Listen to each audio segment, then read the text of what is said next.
Good morning everyone. आजचा जसा प्रश्न आपण केला की स्वतःविषयी कोणाला काही डाऊट्स किंवा मला जी एक चांगली लाईफस्टाईल जगायची आहे, ती चांगल्या लाईफस्टाईल मध्ये काय काय करायला पाहिजे, कोणत्या गोष्टी करायला नाही पाहिजे, किंवा आपण जे करतोय हे राईट ट्रॅकला आहे का? राईट. बऱ्याच वेळेस व्यक्ती त्या गोष्टी शेअर करत नाही. मनात त्याच्या डाऊट असतो की मला कोणीतरी जज करेल, मला कोणीतरी ह्याविषयी म्हणेल की हे काय, किंवा व्यक्तीला माहिती असतं की जे हे सांगणार आहे ते मला सगळं माहिती आहे, की चांगली लाईफस्टाईलसाठी किंवा चांगल्या हेल्थसाठी काय करायचं हे मला सर्व माहिती आहे. किंवा तिसरा प्रश्न असू शकतो की मी का करू. बऱ्याच जणांचा शब्द पण असतो की जिंदगी तो एक ही बारी आनी है, तो क्यों इतना करने का, अपने मस्ती में जिंदगी जीने का. स्वप्न चांगला है कि अपने मस्ती में जीने का, लेकिन जिंदगी अगर एक बार आ रही है तो अपना भी कर्तव्य बनता है कि उसी जिंदगी को संभालना भी चाहिए, उसी हेल्थ को संभालना भी चाहिए. माणूस प्रत्येक वेळेस एक टेस्ट किंवा एक छोटासा आनंद आनंदासाठी खायला पाहिजे, नाही म्हणत नाही. पण आपल्या भारतीय संस्कृतीमध्ये असे खूप सारे व्यंजन आहेत की जे बनवता येतात. आपण आपलं सोडून उगाच दुसऱ्याची संस्कृती किंवा एक चला या हॉटेलमध्ये फेमस आहे म्हणून आपण ते ट्राय करतो. ट्राय करताना काही वाटत नाही, पण नंतर काही काळांतरानं तेच आपल्याला धोकादायक ठरतं. राईट. त्यासाठी आपल्याला जे घ्यायचंय, आपल्याला जे पाहिजे, आपल्या बॉडीला जे गरजेचं आहे ते आपण थोडासा, जास्त नाही, थोडासा विचार जर केला तर नक्कीच आपण आपल्या शरीराला चांगलं देऊ शकतो. आणि जीवनाची जर मजा घ्यायची, ज्याचं शरीर हेल्दी आहे, ज्याचं शरीर हेल्दी आहे तोच खरा जीवनाची मजा घेऊ शकतो. राईट. नाही तर जीवनाची मजा घ्यायची आहे, उठता येत नाही, जीवनाची मजा घ्यायची आहे, बीपीच्या गोळ्या चालू आहे, जीवनाची मजा घ्यायची आहे पण काय करू, शुगर वाढलेलं आहे, अशी हेल्थ काही कामाची नाहीये. या व्यतिरिक्त मी तरी सांगेल की आपण आपल्यासाठी, स्वतःसाठी थोडस जर नियमाचं पालन केलं, थोडस, जास्त नाही, थोडस जर नियमाचं पालन केलं तर नक्कीच आपण आपलं जीवन आनंदी आणि सकारात्मकतेने जगू शकतो. आता सकारात्मकता कशी काय आली यामध्ये? बरोबर. आपल्यासाठी रोज सकाळी उठलं, आपल्याला जे पण वस्तू फ्रीमध्ये भेटते आपण त्याचा कधी आनंद व्यक्त करत नाही. ज्या पण गोष्टी नाही करायला पाहिजे. जी कोणी व्यक्ती आपल्यासाठी चांगला विचार करत असेल त्याला पण धन्यवाद द्यायला पाहिजे. जी एखादी व्यक्ती आपण काही सांगितलेलं काम करते, आपली रिस्पेक्ट करते म्हणून करते, त्याच्यासाठी पण आपल्याला काहीतरी आनंदाचे क्षण ठेवा लागेल. आणि सगळ्यात महत्वाचं, जसंही आपण अर्ली मॉर्निंग, सकाळी झोपातून उठल्याच्या नंतर ही भावना ज्यावेळेस ठेवतो ना, ही भावना ठेवल्याच्या नंतर आपला दिवस पूर्ण आनंदी असतो. नाही तर एखाद्या वेळेस ट्राय करून बघा, जे लोक सकारात्मक आहे, सकाळी झोपातून उठल्यावर कोणाला तरी वाईट शब्द वापरायला चालू करा, तुमचा दिवस कसा जाईल. सकाळचे थॉट आपल्या दिवसभराचा परिणाम ठरवतात.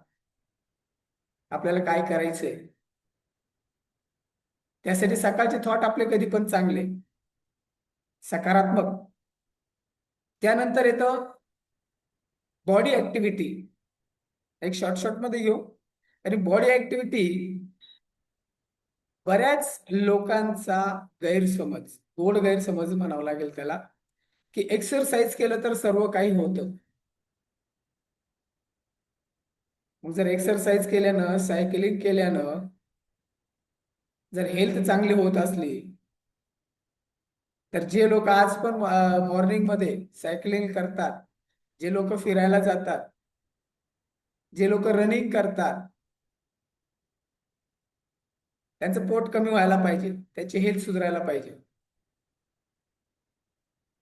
जगामध्ये सध्या भारत एक नंबर आहे ओबेसिटीला. मग भारतात लोक फिरत नाही का?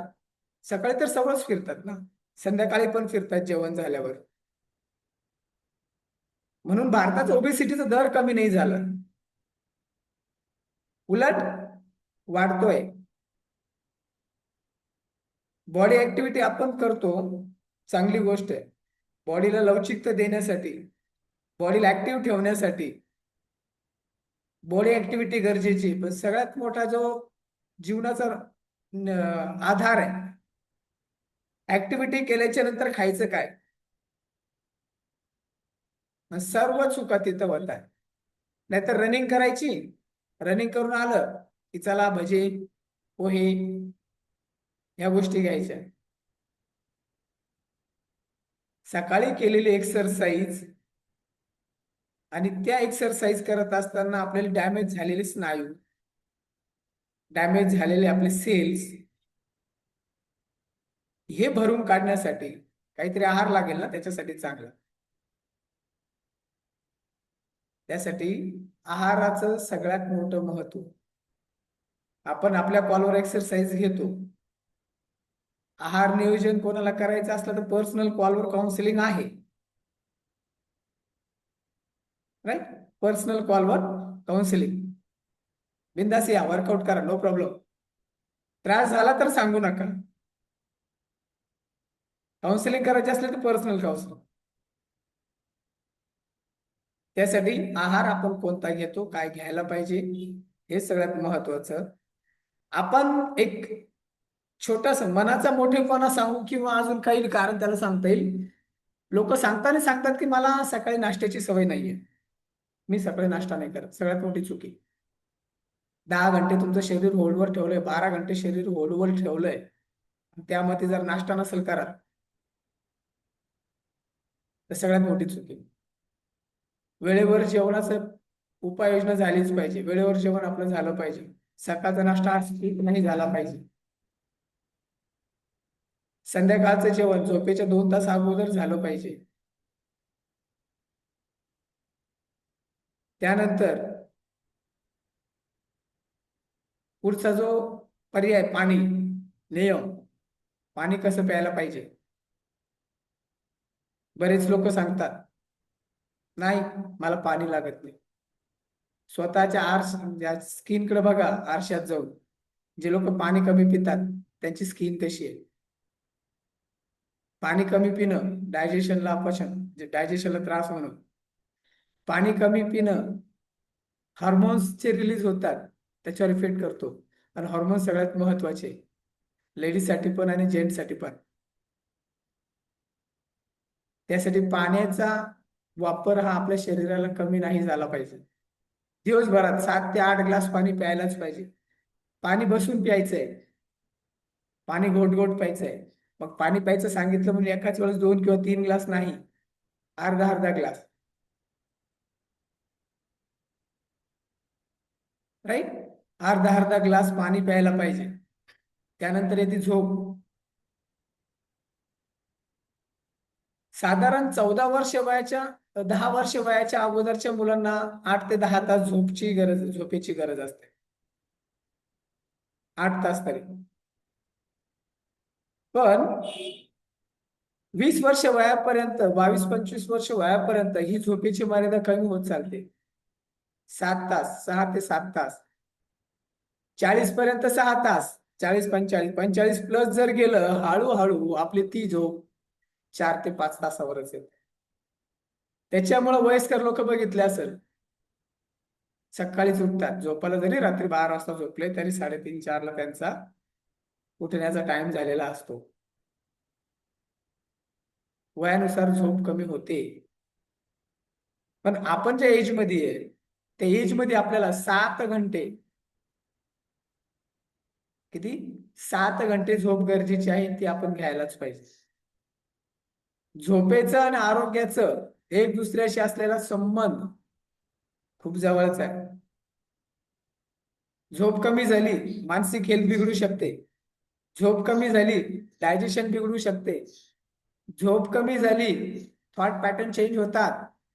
झोप कमी झाली, आळस, थकवा.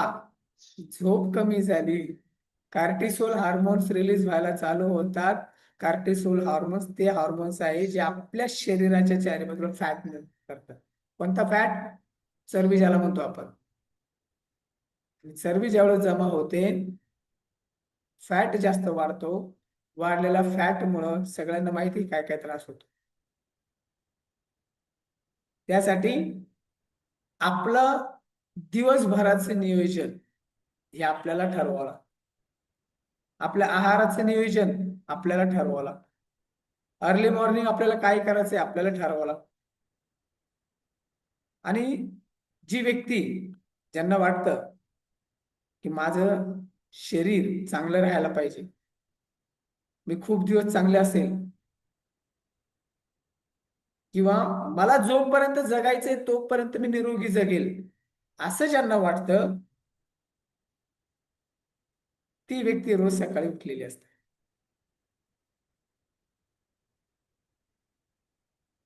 राईट?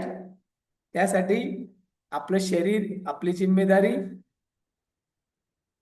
मीच आहे, आपलं काय स्लोगन, मीच आहे माझ्या जीवनाचा शिल्पकार.